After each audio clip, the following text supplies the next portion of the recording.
In today's video, I'm going to teach you how to create components in Webflow.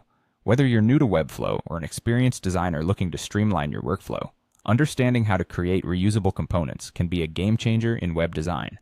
Components are particularly useful when you want to ensure design consistency across multiple pages or optimize your workflow.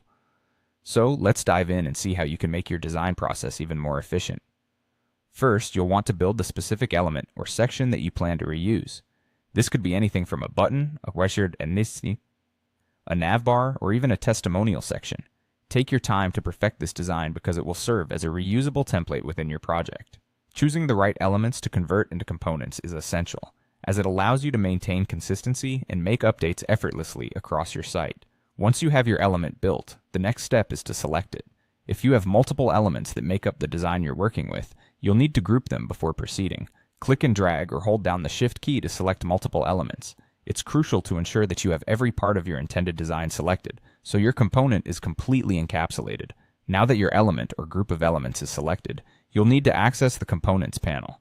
This place holds all your current components and is where you'll manage, edit, or create new ones. Alternatively, if you're more comfortable with keyboard shortcuts, you can press Ctrl+Shift+A on a Windows device. This handy shortcut opens the Components panel directly, saving you some time. With the panel open, look for the New Component option. Clicking this will transition you to the next part of the process. A prompt will appear, giving you an option labeled Convert Selection. By choosing this, you're preparing to establish your selected elements as a reusable component. The final step involves naming your new component. Choosing a descriptive and relevant name is advisable, as this will make it easier to identify and locate in the future. Once you've decided on an appropriate name, you go ahead and click Create. And just like that, you've successfully transformed your chosen design elements into a reusable component.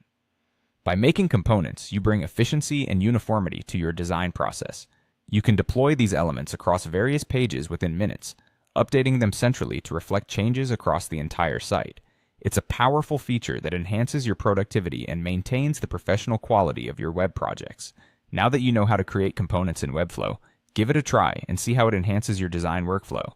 Thanks for watching, and I hope this helps make your web design process more streamlined and effective.